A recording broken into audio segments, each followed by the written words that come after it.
Un dimanche après-midi, en banlieue de Moscou. Au milieu des barres d'immeubles, un ring de fortune a été monté.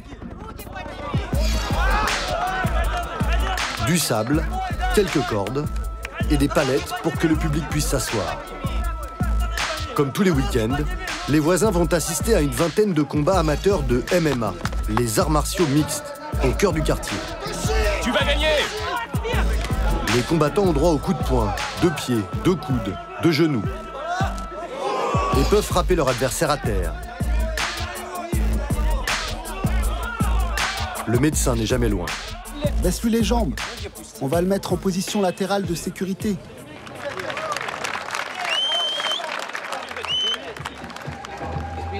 En attendant son tour, Andrei Menlikov s'échauffe dans un coin. Il a 22 ans, il est chômeur, il a fait 1000 km en covoiturage depuis sa campagne pour rejoindre la capitale. J'ai essayé les études, mais ça n'a pas marché. J'ai essayé la menuiserie, ça n'a pas marché. Aujourd'hui, je veux tenter ma chance dans le combat. C'est la toute première fois qu'il participe à un combat. Il s'est inscrit en arrivant. Je ne sais pas si je vais gagner ou pas, mais je me sens en confiance.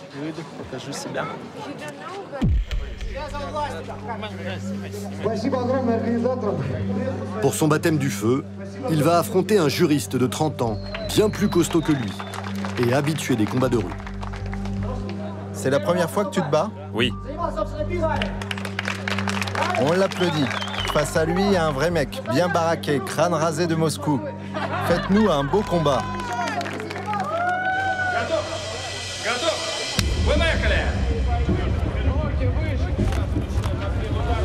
Andrei est vite mis en difficulté. Il encaisse plusieurs coups de poing.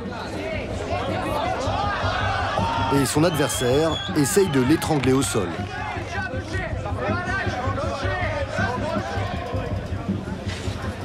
Mais contre toute attente, dans un scénario digne du cinéma, Andrei riposte.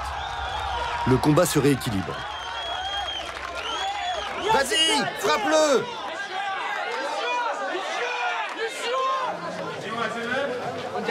Il a peur de toi, je te le dis, il a les jetons.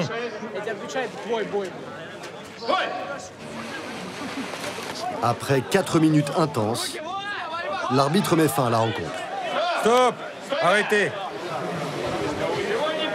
Aujourd'hui, nous avons assisté à un duel entre deux gars qui se sont donnés à fond. Chacun d'eux visait la victoire. Mais je vois qu'ils sont déjà fatigués. Alors je déclare match nul. Allez, embrassez-vous, en toute amitié. Un match nul qui a un goût de victoire pour Andrei. Je pensais que j'étais prêt pour un combat à coups de poing. Mais en fait, je ne m'étais pas assez préparé. Alors j'ai utilisé des techniques de lutte. Aujourd'hui, j'ai compris qu'il fallait bien s'entraîner. On ne peut pas juste venir sur le ring faire le malin. Il faut apprendre à esquiver les coups. Il faut se préparer sérieusement. Pas de médaille pour Andrei. Juste une photo avec 2 hôtesses. Une maigre récompense, mais le jeune homme n'hésite pas. Il veut retenter l'expérience le plus tôt possible. Comme des millions de Russes, il a plongé dans la passion du MMA. Ce sport s'est répandu dans tout le pays, avec ses stars, ses amateurs, ses rêves et ses écoles de champions. Le MMA a tout écrasé sur son passage, même dans les zones les plus reculées de Russie.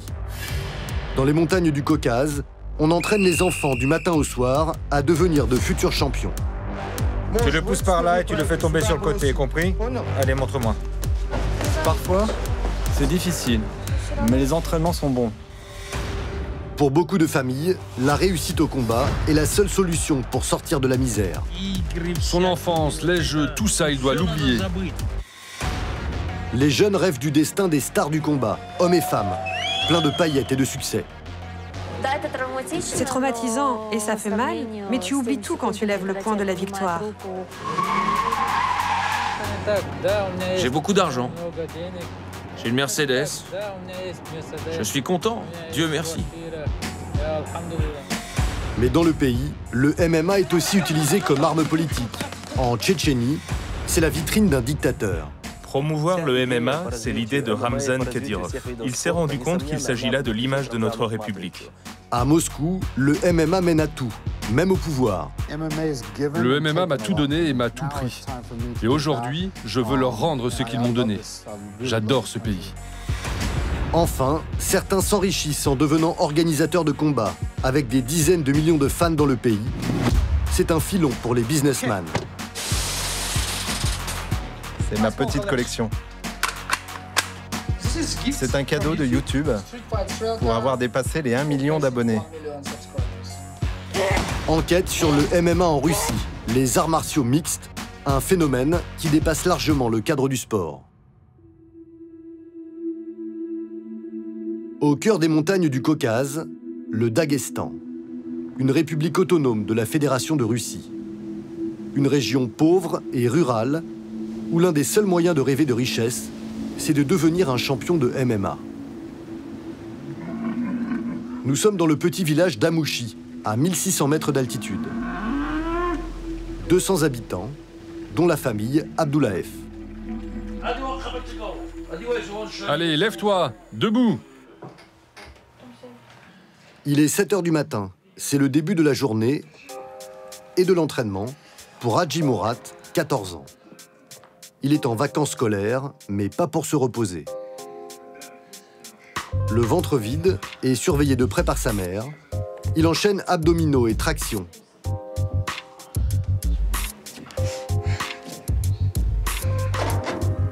Du destin de l'adolescent dépend celui de toute la famille. Bien couvert pour supporter le froid, ils parcourirent 8 km dans la montagne.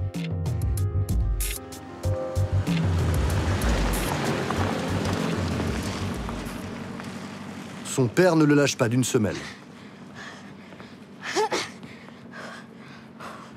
Il faut se fixer un but dans la vie. Il faut faire des efforts chaque jour. C'est comme ça.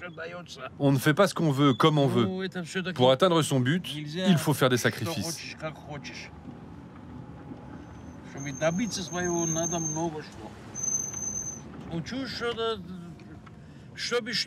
Pour qu'il réussisse son projet, il faut le priver de certaines choses. De son enfance, par exemple, ou des jeux. Tout ça, il doit l'oublier. Son père est son premier entraîneur. Je m'assois ici et je l'observe. Je veille bien à ce qu'il ne fasse pas de pause et qu'il ne triche pas. Une fois qu'il aura atteint la maison sans avoir fait de pause, alors ce sera bon. Il a de l'endurance quand même. C'est un bon gars. On se retrouve à la maison. Allez, viens mon garçon. Pas de répit pour Hadji Murat, qui enfile les gants pour une demi-heure supplémentaire d'entraînement. Ce rythme intensif lui a permis de devenir champion du Daghestan des moins de 14 ans.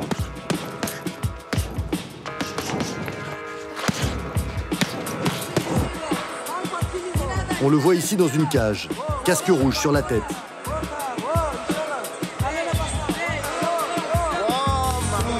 Il n'a jamais perdu un match.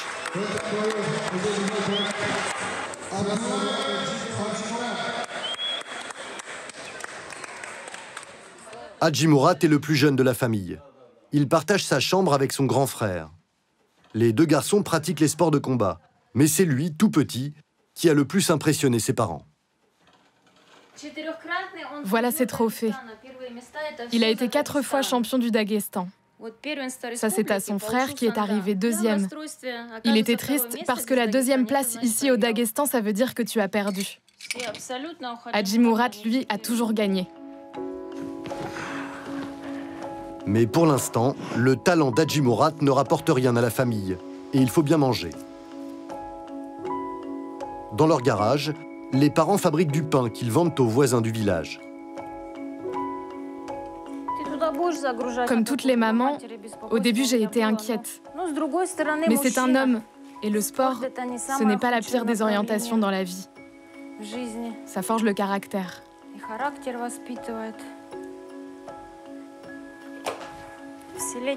Et au village, il n'y a pas de travail. T'inquiète pas, il va y arriver. Je n'ai aucun doute. J'ai toute confiance en lui.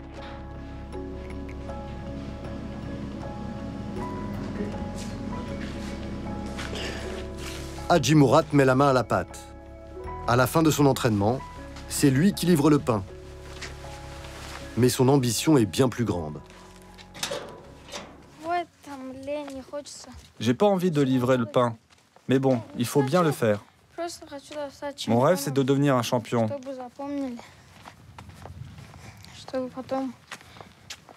Pour qu'on se souvienne de moi. Pour que plus tard, je puisse servir d'exemple aux autres. La fin des vacances approche. Hadji Mourad va bientôt reprendre les cours.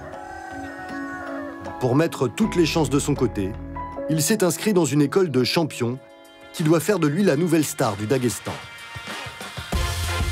Hadji Mourad rêve de marcher dans les pas de l'idole de la région, Khabib Nurmagomedov, gloire mondiale du MMA, qui vient d'un petit village situé à une 50aine de kilomètres. L'Aigle, comme on le surnomme ici, est devenu champion du monde de la discipline. Il gagne des millions de dollars et multiplie les publicités.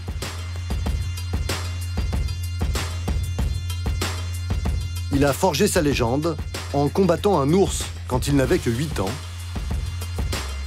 poussé par son père. De quoi l'endurcir sans doute.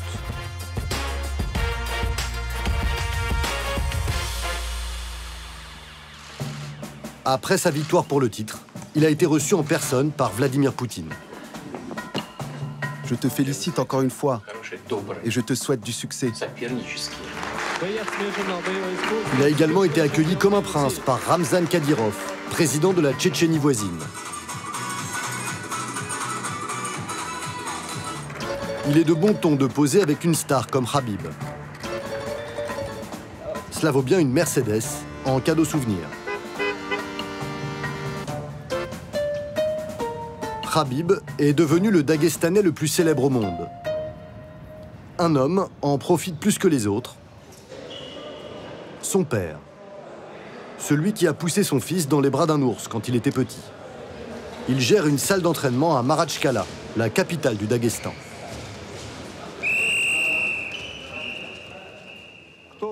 Ceux qui vont combattre restent sur le tapis. Tous les autres, vous sortez. Allez, on se bouge. Plus vite, plus vite. Grâce à son fils, Abdulmanap est lui aussi devenu célèbre. Son centre d'entraînement est pris d'assaut. Change de prise, change de prise. Tous veulent intégrer le club du champion, là où a débuté Khabib. Là, je viens d'en renvoyer la moitié dans une autre salle. Ça commence à être trop étroit ici. Vous avez trop de sportifs depuis la victoire de votre fils? Oui, il y en a 5 fois plus qu'avant. Il en arrive sans arrêt et ils veulent tous s'inscrire ici. Il nous faut plus de salles, des nouveaux centres et plus de terrain.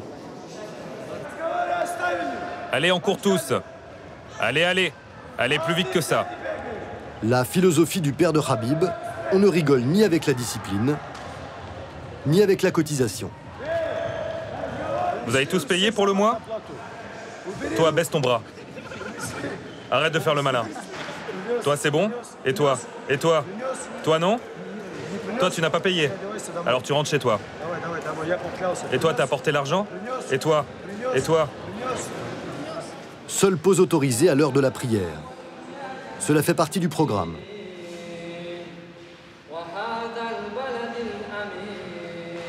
Le Daghestan est une région musulmane, très pieuse.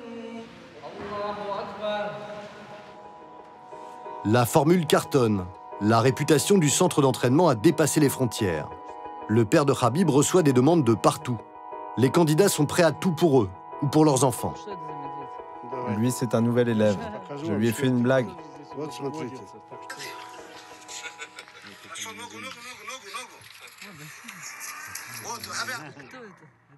Je lui ai dit qu'il devait s'entraîner d'abord avec un ours et lui, il m'a contacté en disant « Regardez, j'ai trouvé un ourson, je m'entraîne ». C'était de l'humour. Et il voulait vraiment ressembler à mon fils. Alors il est allé s'entraîner avec un ours. Au Daghestan, le MMA mène à tout. Pour les parents, c'est un bon investissement.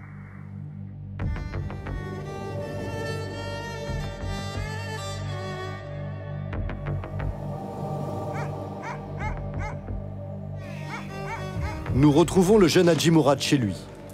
Aujourd'hui, il repart vers l'internat, une école de champions d'arts martiaux. Je suis content. Ça fait un moment que je n'ai pas revu mes camarades de classe, mes professeurs et mes entraîneurs.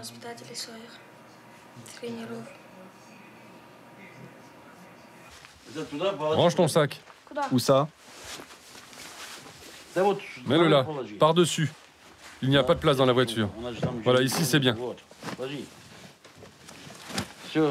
Allez, on ferme. C'est son père qui l'accompagne. Il a tout misé sur son fils.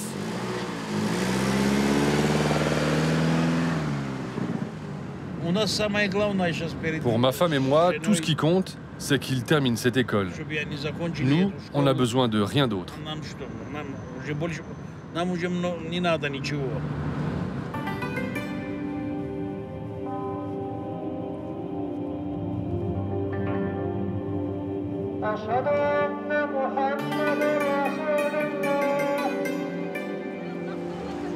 Sur la route, Hadji Mourad et son père s'arrêtent chez l'homme le plus riche de la région, un descendant des tsars, le protecteur de l'adolescent.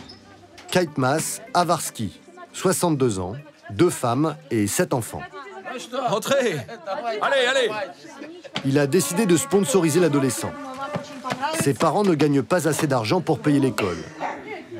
Au jeune homme, plus tard, de s'en souvenir s'il réussit. Le mentor insiste sur les valeurs patriotiques. Nos instincts combattants et guerriers remontent à des centaines d'années dans l'histoire. Et comme vous le savez, ces traditions se perpétuent avec beaucoup de succès aujourd'hui. Les sports de combat, la lutte, sont les seules armes dont nous disposons. Et les jeunes comme vous doivent s'efforcer de s'approprier ces savoirs.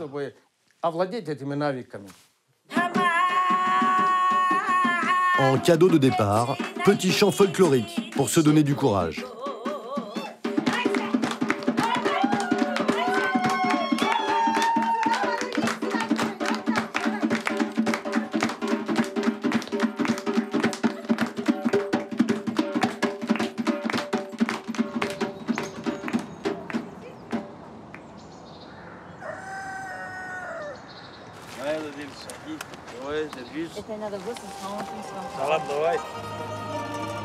Le lendemain matin, Hadji Mourad monte dans un minibus. Direction l'école des 5 sens du monde, perdue dans les montagnes du Daghestan. Une institution unique en son genre, où sont formés les meilleurs combattants de la région. 250 élèves, de 10 à 18 ans. Debout les gars, on se réveille, c'est l'heure. Le rythme est effréné. En plus de l'école, 4 heures de combat par jour, 6 jours sur 7. Repos. Faites le salut. Bonjour les enfants. Après le salut de l'école, premier entraînement, à jeun. On se met en rang, selon la taille. Les mains et les jambes serrées. De la course, des pompes, des abdos. 2, 3, 4, 5.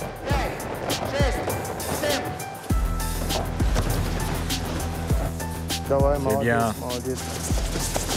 Hadji Mourad est le plus petit, mais le plus prometteur. Tu le pousses par là et tu le fais tomber sur le côté, compris? Allez, montre-moi. C'est toujours lui qui sert d'exemple aux autres élèves. C'est parfait. Hadji Mourad est aussi l'un des plus motivés, bien décidé à devenir combattant professionnel. Parfois, c'est difficile, mais les entraînements sont bons. Il y a d'autres écoles où les enfants s'entraînent 3 ou 4 fois par semaine, alors que nous, ici, c'est 2 fois par jour.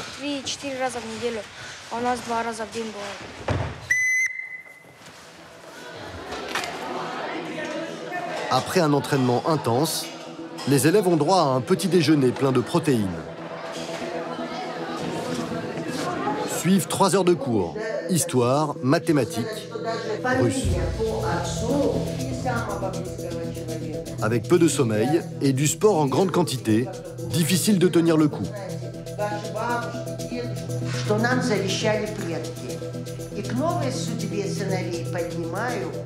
Hadji Mourad a du mal à suivre. Et c'est reparti pour le combat. Chacun sa spécialité. Ici, le cours de taekwondo.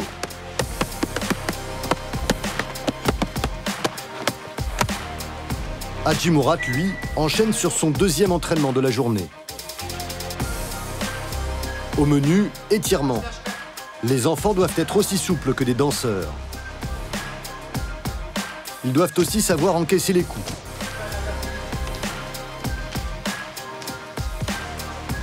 La séance se termine en 1 contre 1, avec casque et protection.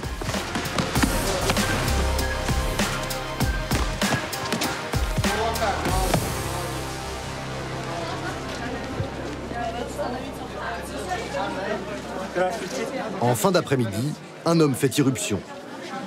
Il est immédiatement entouré par les enfants. Il s'appelle Hussein Magomedov. C'est le fondateur de l'école. Ça a été dur de bâtir cette école? De bâtir cette école? Ça a été extrêmement laborieux. Et ce n'est pas fini, nous sommes toujours en train de la construire. Ça fait presque 40 ans que nous la construisons. Ces résultats sont impressionnants. Une toute petite école, d'une toute petite région, a inondé le monde de champions. Lui, c'est Ataïev, notre premier champion du monde, catégorie poids lourd. Lui, c'est Muslim Salikov, notre roi du kung-fu. Il a été 5 fois champion du monde.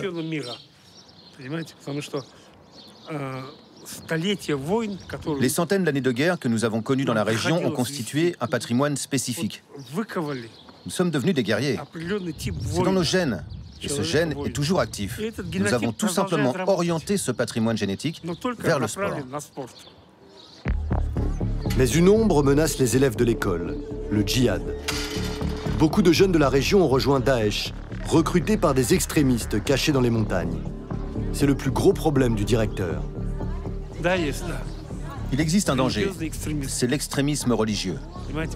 Il arrive que certains enfants se perdent, on les attire, on leur raconte des choses, et eux, ils perdent la tête, car ils n'ont pas eu la chance d'avoir une bonne éducation. Nous, on dit non au terrorisme. Une prise de position que l'école paye cher. À cet endroit, il y avait un bâtiment de 2 étages qui a entièrement brûlé. C'était le dortoir des enfants. L'école a été victime de 4 incendies criminels ces dernières années.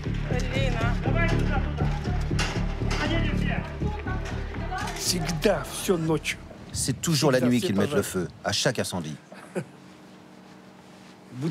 Ils prennent une bouteille remplie d'essence, ils la balancent, allumée par la fenêtre, et boum.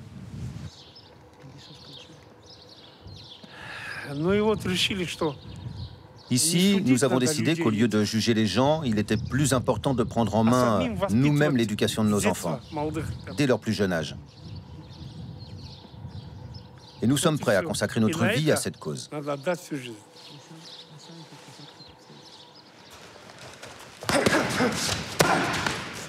Le soir, Hadji Mourad et les autres enfants rêvent devant les anciens élèves, devenus stars du MMA, qui reviennent s'entraîner et servir d'exemple. Ceux dont les portraits tapissent les murs de l'école. Champions plutôt que terroristes. Le MMA est une arme politique, ici pour lutter contre l'extrémisme, mais dans la région voisine, pour nourrir les ambitions d'un dictateur. Nous partons en Tchétchénie, république russe voisine du Daghestan, menée d'une main de fer par Ramzan Kadyrov.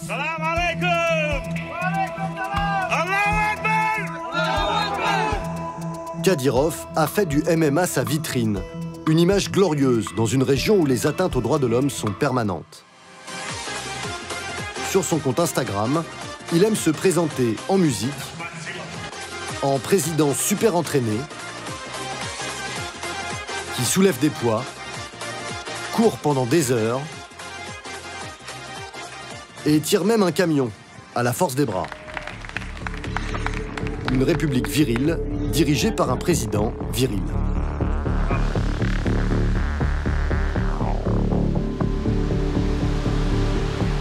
À Grozny, la capitale, une immense arène a été construite.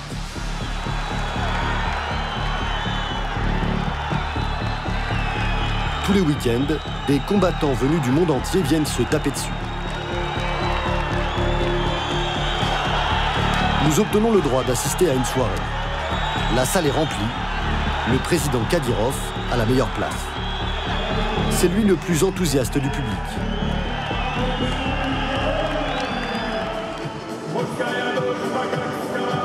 Ce soir, le clou du spectacle, c'est son propre fils de 13 ans qui va boxer.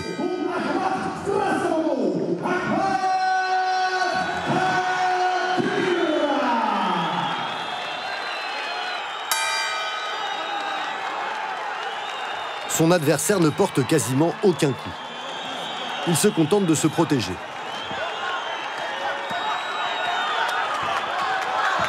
Mieux vaut ne pas risquer de blesser Kadyrov Junior. Et surtout, de ne pas heurter l'orgueil de son père.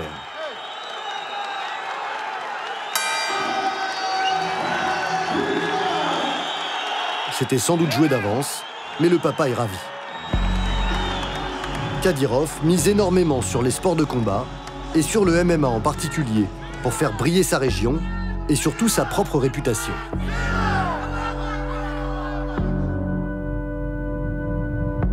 Il a lancé des clubs de MMA partout en Tchétchénie.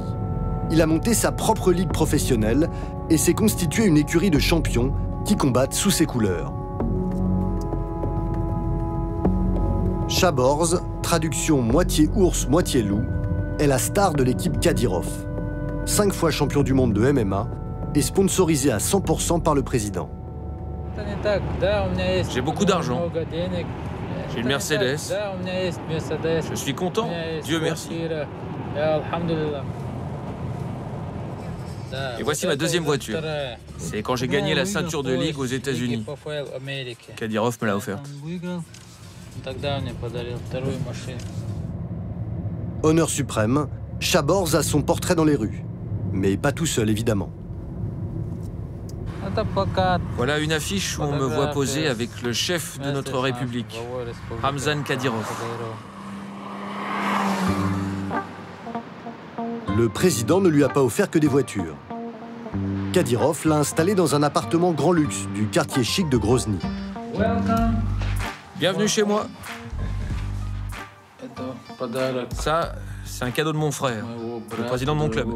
Enfin, on s'appelle comme ça, frère.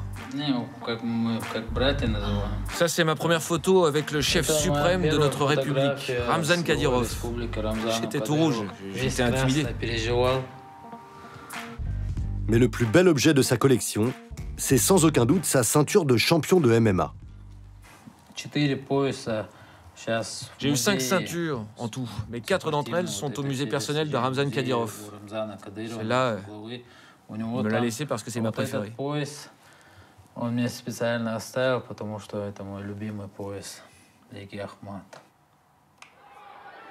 La télé est branchée en permanence sur des chaînes de MMA. Du confort, de l'argent, mais un inconvénient. C'est Kadyrov qui décide de tout, même de ses allées et venues. J'aimerais beaucoup assister à cette soirée, mais la décision appartient à notre gouvernement. C'est lui qui décide si j'ai le droit d'y aller ou pas. C'est pas grave, hein, sinon je regarderai le match et je soutiendrai mes coéquipiers à distance. Le club de Kadyrov, où les champions comme Chaborz ne sont pas complètement libres, nous intrigue. Nous obtenons l'autorisation de le visiter, mais à 2 conditions. Pas d'image extérieure du bâtiment et pas de questions qui fâchent. On commence le combat. On se bat avec son ombre.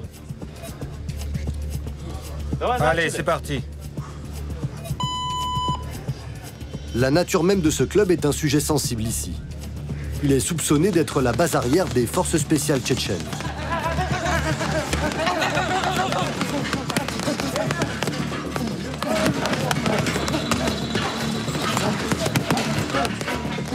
Le responsable nous reçoit en nous prévenant. On ne parle que de sport et du président. Promouvoir le MMA, c'est l'idée de Ramzan Kadyrov. Il s'est rendu compte qu'il s'agit là de l'image de notre République. Si des tournois de niveau international sont organisés chez nous, alors notre République sera perçue dans le monde entier de la meilleure des manières. Au milieu des portraits de champions, une photo attire notre attention. Vous pouvez voir sur la photo Ramzan Kadyrov avec le président du club, Ahmad Abouzaïn Bismouradov. Bismouradov, surnommé Patriote, est accusé par de nombreuses ONG d'assassinat et de mauvais traitements. C'est le patron du club, c'est aussi le patron des forces spéciales tchétchènes qui persécutent depuis 4 ans les homosexuels de la région. Des dizaines au minimum ont été arrêtés, torturés, certains tués. Bismouradov est un homme discret qui ne donne pas d'interview aux Occidentaux. Mettez-vous en rang. Soudain, un silence dans la salle. Bismouradov vient d'arriver. Visite surprise à ses poulains.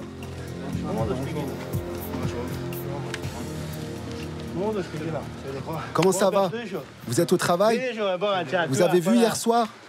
Ceux qui ont combattu, ils ont gagné 8 victoires à 1. Ils auraient même dû gagner tous leurs matchs, vous comprenez? Vous devez faire la même chose quand vous serez un peu plus fort. Mais il faut bien travailler. Allez-y, continuez votre entraînement. Tout ira bien. Dieu est avec nous, donc la victoire sera à nous. Un jeune homme vient lui présenter des dessins de lui et de son ami Ramzan Kadyrov. Voilà, c'est nous. Patriote, je vous ai dessiné avec le pont en arrière-plan.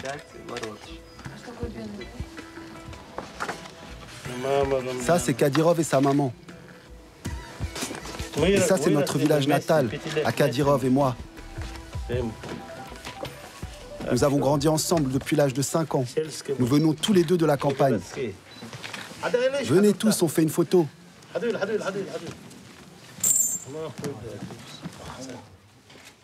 Ici, c'est lui le patron. Il est craint et respecté.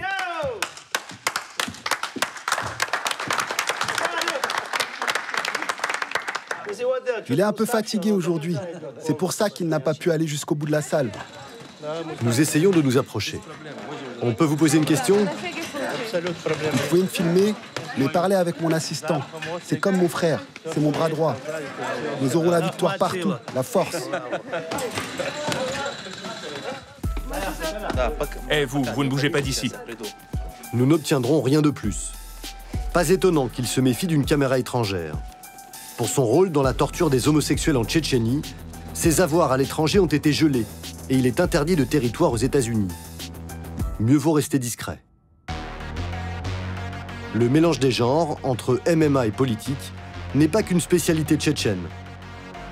Nous partons vers Moscou, la capitale de la Russie. Ici aussi, la force est une vertu valorisée par les autorités. Le président Poutine aime se présenter devant les caméras en homme courageux et sportif accompli. À l'aise sur une piste de ski ou une patinoire de hockey sur glace. Il n'a pas peur de plonger en sous-marin ou de caresser un bébé panthère. Mais surtout, il ne manque pas une occasion de montrer qu'il est ceinture noire de judo. La bagarre, toujours la bagarre. Les sports de combat sont valorisés et ultra populaires dans le pays, et pas seulement chez les hommes. Nous avons rendez-vous avec Alexandra Albou, 29 ans, l'une des plus grandes stars russes du MMA. Voilà, c'est notre octogone. Tout le monde l'adore. Tout le monde veut aller à l'intérieur. Pour le MMA et la lutte. Elle passe ses journées à cogner sur son coach. C'est sa passion.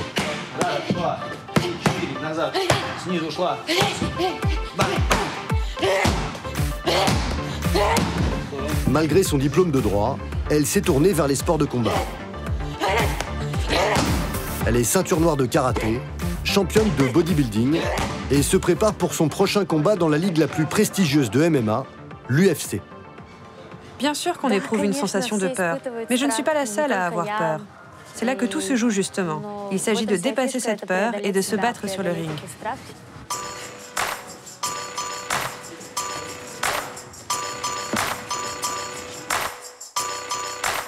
La version féminine du MMA n'a rien à envier à son pendant masculin.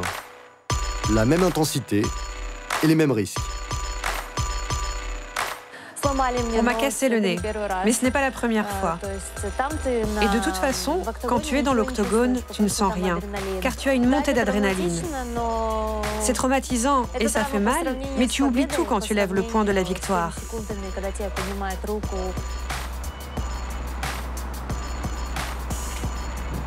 Mais l'idée de génie d'Alexandra est d'avoir transformé son image de grosse brute et de la faire fructifier.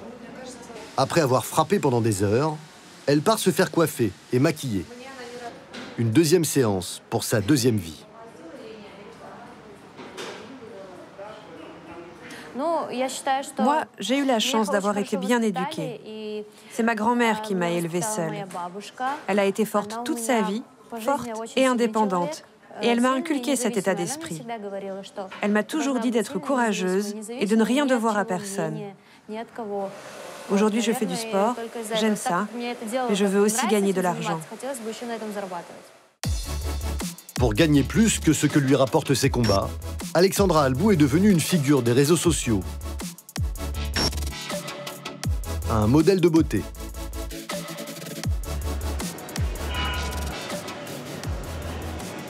C'est quelque chose que j'aime vraiment, danser.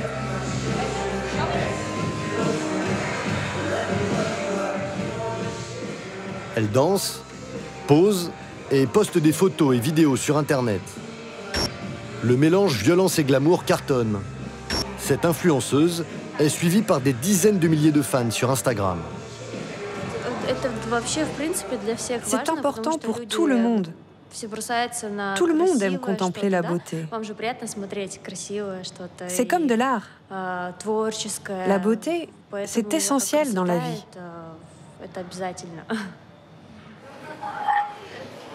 Grâce à sa notoriété, elle donne des cours de musculation et de fitness.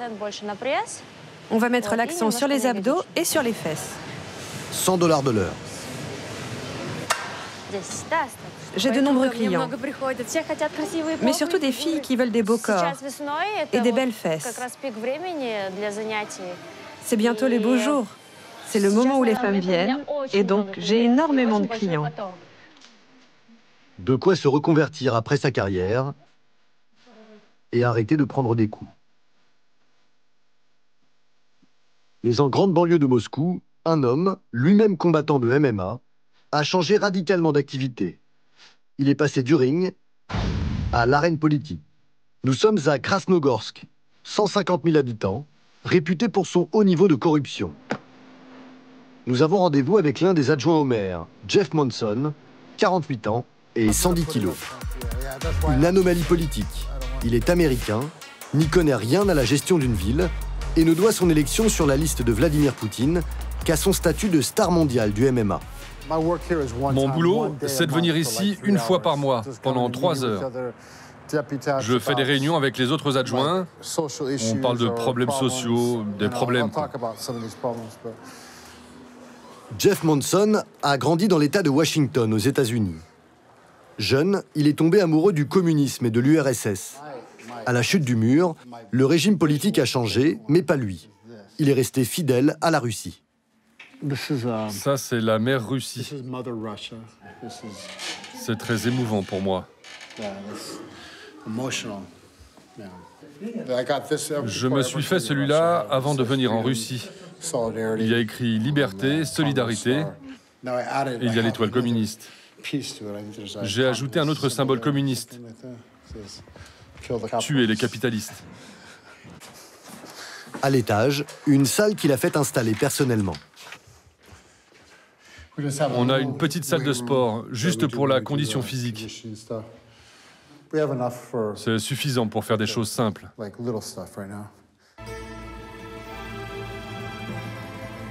La carrière politique de Jeff Monson a démarré il y a 4 ans. En janvier 2016, il demande la nationalité russe, qui lui est attribuée par Vladimir Poutine, fan de MMA. Dans la foulée, il se recueille au mausolée de Lénine. Nous sommes ici aujourd'hui pour célébrer Vladimir Lénine. Son corps est mort, mais son esprit est toujours vivant. Depuis, il s'est installé en Russie. Poutine lui a permis de se faire élire. En échange, le combattant monte sur le ring avec le visage de son mentor sur le t-shirt. Une publicité gratuite, même si Monson ne brille pas systématiquement.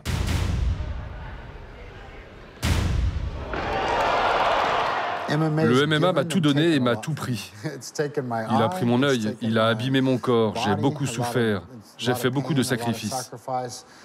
Beaucoup de gens m'ont aidé pour que je puisse m'installer en Russie, pour que je devienne un citoyen russe. Ils ont fait des sacrifices eux aussi. Et aujourd'hui, je veux leur rendre ce qu'ils m'ont donné.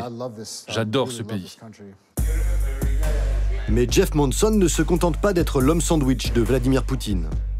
Il assure vouloir s'engager pleinement dans la vie de sa commune. Problème, il ne parle pas un mot de russe. Il est accompagné en permanence par un traducteur. Je fais mon discours demain à Moscou. Je crois que c'est à 11h ou à midi, je ne suis pas sûr.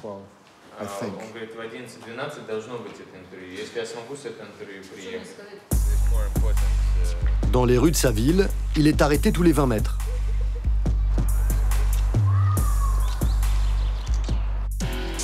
Son sujet de prédilection, c'est le tri des déchets, martelé à longueur de clips de campagne. C'est quoi ces poubelles? Reprenez vos déchets. Mais vous êtes qui, vous? Ne me criez pas dessus, ok? Maintenant, c'est mon tour.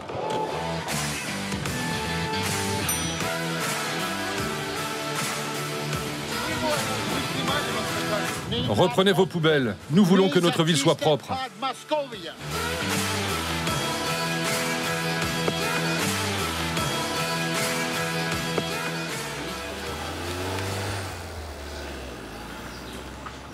Il tient à nous montrer qu'il suit le dossier de très près. Mais là non plus, il n'est pas très au point. Ça, c'est une poubelle pour le compost. Ou quelque chose comme ça. Et celle-là pour les choses recyclables qui ont été ramassées. Tout ça, on ne l'avait jamais vu en Russie avant. Ça, ce sont des poubelles normales.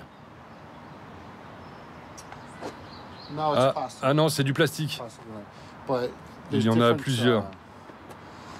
Le problème, c'est que je n'ai pas appris à lire le russe. Clairement, Jeff Monson a été plus élu pour son image que pour ses compétences. Mais lui y croit et ne compte pas s'arrêter là. Je veux faire mon maximum pour Krasnogorsk, aider les citoyens et travailler à fond pour que la vie soit meilleure. C'est une super ville qui mérite une belle vie. Et ensuite, je veux être élu à la Douma, l'Assemblée nationale, être capable d'aider encore plus de gens. J'adore la Russie, j'adore être ici. Voilà mon but. L'histoire dira où Jeff Monson mènera sa carrière politique. En attendant, il continue les combats en faisant la promotion de Poutine. Sa mission première, sans aucun doute.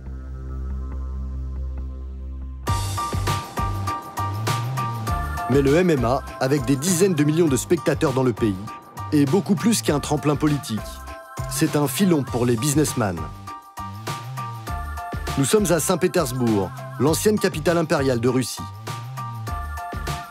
Notre interlocuteur nous a donné rendez-vous à la sortie de sa salle de sport, où il vient de terminer une séance.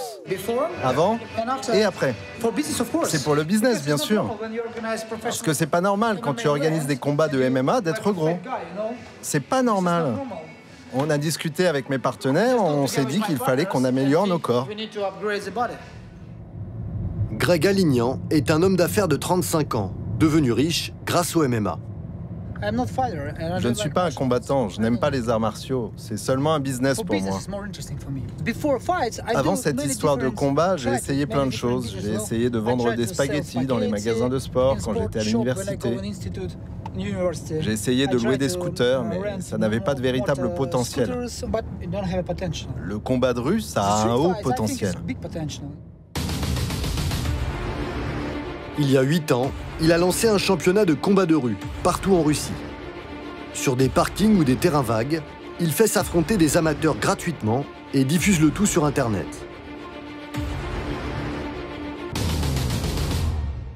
Le premier combat nous a coûté 400 $. On a apporté du sable à récupérer sur un chantier et on a pris 2 gars pour l'installer sur le ring. Donc c'était pas vraiment cher à organiser. L'un des combattants était pratiquement aveugle, il ne voyait rien. C'était un vieux monsieur. Résultat, des millions de vues et des millions de roubles. À chaque coup, tu peux gagner de l'argent. Greg a même lancé un système de paris en direct. Un KO, c'est 100 $. Je me sens vieux. Ok, on peut y aller. Greg nous invite chez lui, un appartement luxueux en plein centre-ville.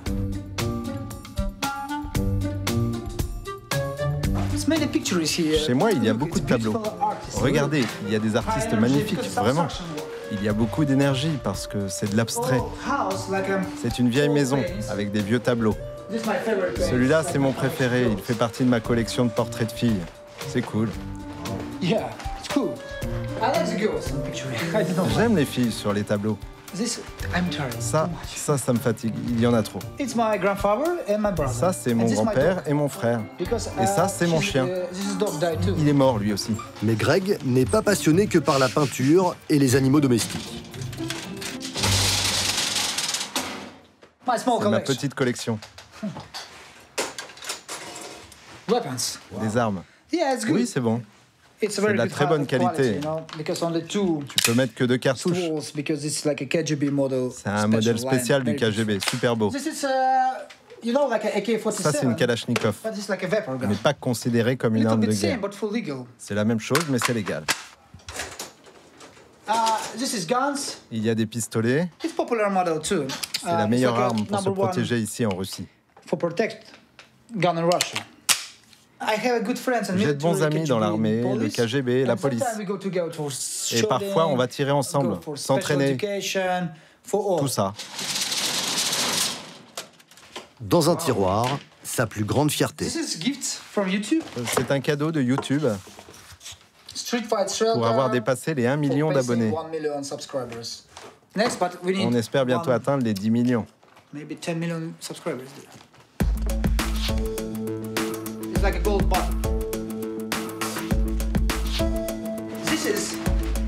Voilà toutes les villes où on organise des combats.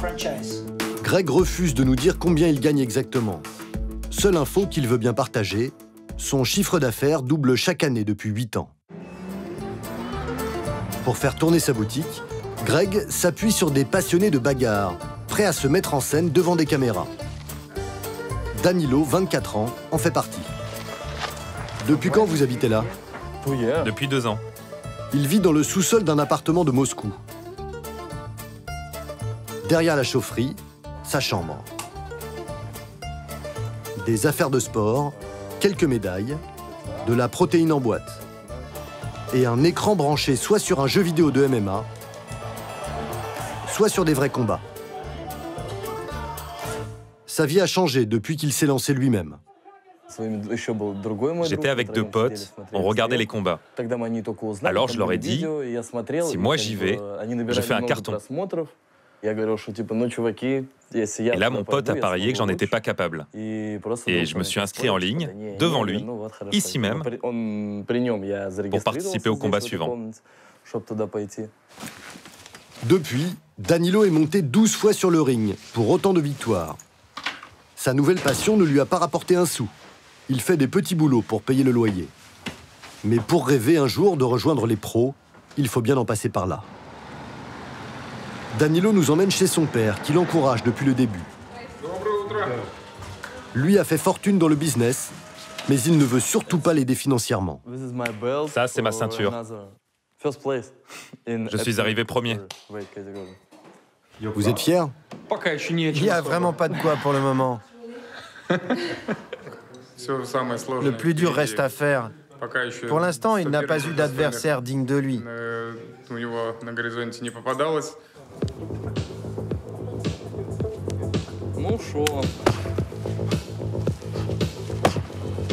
Saute. Cherche la bonne distance. Parfait, encore un. Avant chaque combat, son père l'entraîne dans le jardin de sa propriété. Regarde. Ça, c'était les examens dans mon enfance. Il est très difficile d'éduquer les gosses de nos jours. Il y a beaucoup trop de tentations entre Internet, l'alcool et les drogues. Les gamins ne veulent plus rien faire et tout avoir sans faire d'efforts. Le sport de combat, c'est quelque chose que je lui recommande, car moi, là où j'ai grandi, il était impossible de ne pas se battre.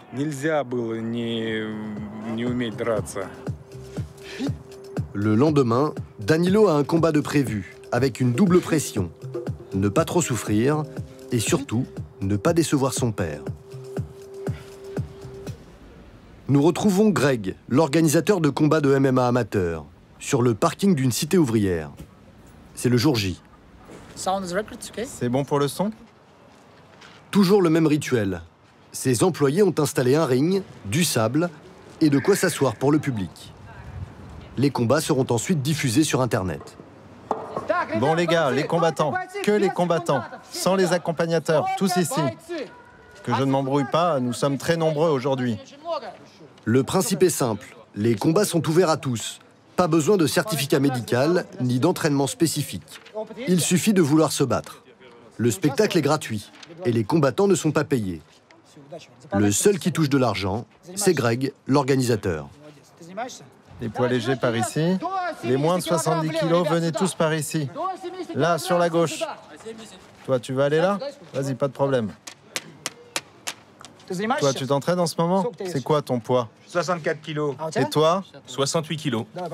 Ok, on va essayer avec les nouveaux contre les anciens. Ce jour-là, une centaine d'hommes se présentent. Il n'y a pas assez de place pour tout le monde. Greg en renvoie la moitié. Je choisis les combattants au feeling. Si je vois des mecs avec une bonne énergie ou une histoire intéressante, je les fais combattre. Si nos vidéos font 20 millions de vues, c'est parce qu'on raconte une histoire. Le chauffeur routier contre le mec un peu fou ou le joueur de rugby. Dernier passage obligé avant de monter sur le ring. Chaque combattant doit signer une décharge. En cas de blessure, l'organisation n'est pas responsable. Ok les gars, c'est bon, on est prêts. L'ambulance est enfin arrivée. On va pouvoir commencer le tournoi. Le combat le plus attendu est celui de Danilo, qui est toujours invaincu. En face de lui, un cuisinier d'un restaurant japonais qui a gagné tous ses combats également. Son surnom, Sushiman.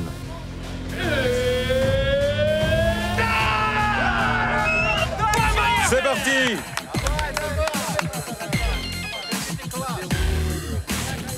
C'est Sushiman qui domine.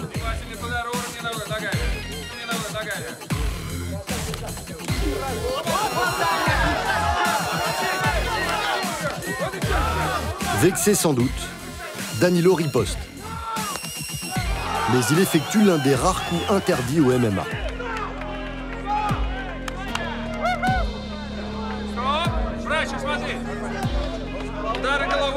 Pas le droit de mettre un coup de tête au sol. Premier avertissement. Le combat reprend. Et se termine en empoignade au sol. Danilo utilise une technique d'étranglement. Sushiman abandonne.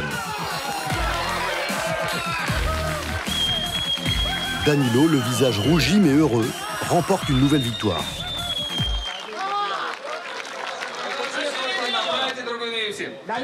Voici ta récompense. C'est de la part de toute l'équipe. Sa récompense, un sac de sport, offert par le sponsor. On l'applaudit bien fort. Greg a prévu d'organiser ses combats dans la plupart des républiques russes et dans le reste du monde. Et il compte emmener son poulain avec lui. Prochaine étape, l'Allemagne. La Pologne. Je combats pour mon avenir. Je veux faire des tournées internationales. Il combat parce qu'il combat.